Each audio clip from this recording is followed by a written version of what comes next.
Assalamualaikum warahmatullahi wabarakatuh. Halo teman-teman semua, selamat datang di channel Sobat Dongeng.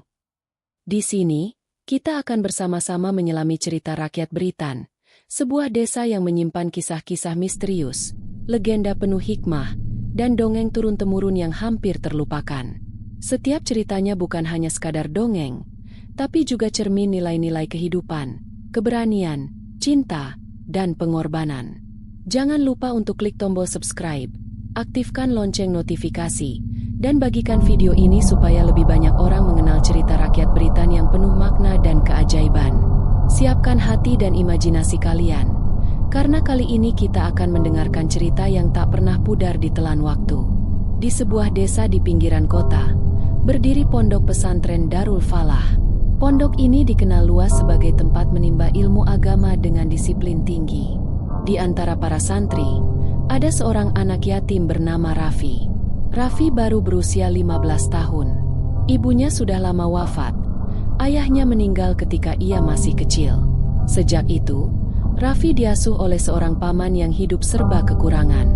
Raffi tumbuh menjadi anak yang sabar, rajin, dan tekun belajar. Ia selalu membersihkan musola, membantu menyiapkan hidangan, dan menjaga kerapian asrama. Meskipun ia anak yatim, tak sekalipun ia mengeluh atau meminta belas kasihan. Namun, ketekunan Raffi membuat sebagian orang iri, terutama Ustadz Karim, seorang guru muda yang merasa posisinya terancam karena kebaikan hati Raffi menarik simpati banyak pihak. Ustadz Karim dikenal cerdas dan pandai berceramah, tetapi di balik itu ia memiliki sifat angkuh. Ia tak suka jika ada santri yang lebih disegani daripada dirinya. Dalam hati, ia merasa nama baik pondok terlalu sering dikaitkan dengan Raffi si anak yatim. Pada suatu malam, saat rapat pengurus pondok, Ustadz Karim melirik Raffi yang sedang menyapu halaman. Pandangannya tajam, seakan memendam dendam yang belum diketahui siapapun. Sementara itu, Raffi tetap setia pada tugasnya, tak menyadari awan gelap yang perlahan-lahan menggulung di atas kepalanya. Pagi itu, kabar mengejutkan menggema di seluruh pondok. Kotak amal utama yang disimpan di kantor pesantren hilang isinya. Jumlahnya tidak sedikit, lebih dari 10 juta rupiah. Uang yang sedianya akan dibagikan kepada fakir miskin di sekitar desa. Semua pengurus panik. Ustadz Karim berdiri di tengah aula dengan nada tegas. Siapapun yang mencuri, sungguh, ini dosa besar. Kita harus menegakkan disiplin. Tatapannya tiba-tiba jatuh pada Raffi yang kebetulan datang membawa sapu. Ia menunjuk Raffi. "Kau yang pertama kali membersihkan aula pagi ini, bukan?" Raffi menunduk heran. "Iya, Ustadz, tapi saya tidak tahu apa-apa." Namun Ustadz Karim tak memberi kesempatan menjelaskan. "Jangan pura-pura suci. Kau satu-satunya yang berkeliaran di sini ketika orang lain sedang salat subuh." Raffi mencoba menjelaskan, tetapi seluruh aula sunyi. Tak ada yang mau membela. Beberapa santri saling berbisik. Sebagian menunduk tak sanggup menatap Raffi. Ustadz Karim mendekat.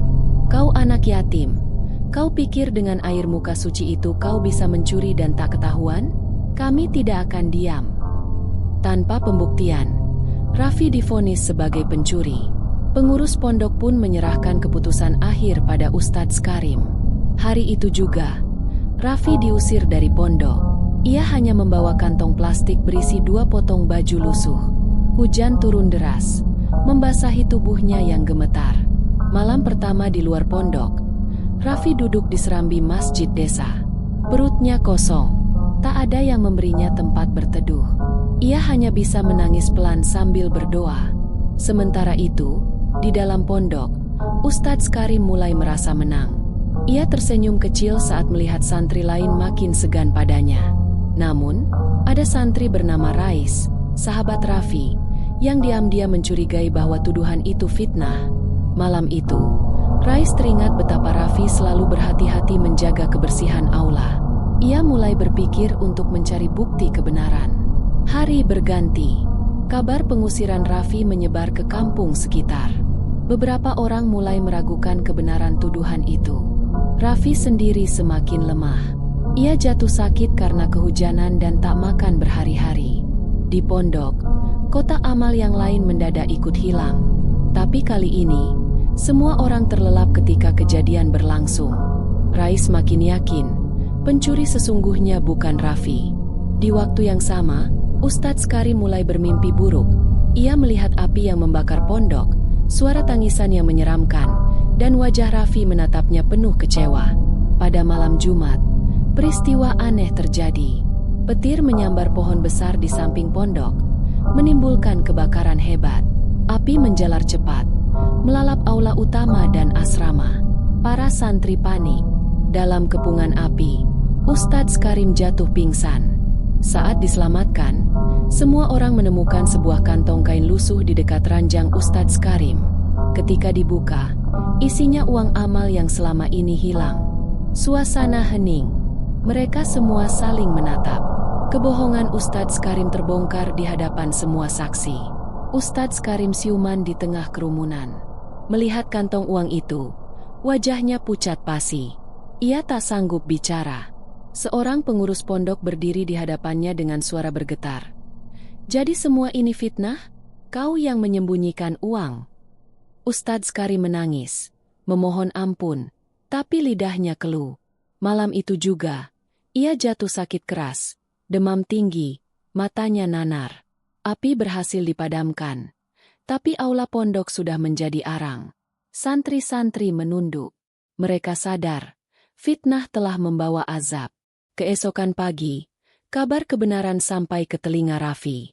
Dengan tubuh lemah, ia dibawa kembali ke pondok. Rais memeluknya sambil menangis. Ustadz Karim terbaring di sudut ruangan, tak mampu berdiri. Ia hanya bisa menatap Raffi dengan air mata penyesalan. Pengurus pondok berkumpul, mengakui kesalahan mereka.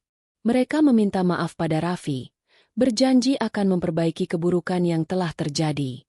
Beberapa hari kemudian, seorang dermawan yang mendengar kisah Raffi datang ke pondok. Ia menawari Raffi beasiswa penuh untuk melanjutkan pendidikan agama di pesantren besar di kota. Raffi menerima dengan mata berkaca-kaca. Sebelum pergi, ia memaafkan semua yang telah menzaliminya. Pondok Darul Falah perlahan membangun kembali aula yang hangus. Namun, bagi semua yang tinggal di sana, tragedi itu menjadi pelajaran bahwa Allah Maha Melihat dan Maha Membalas.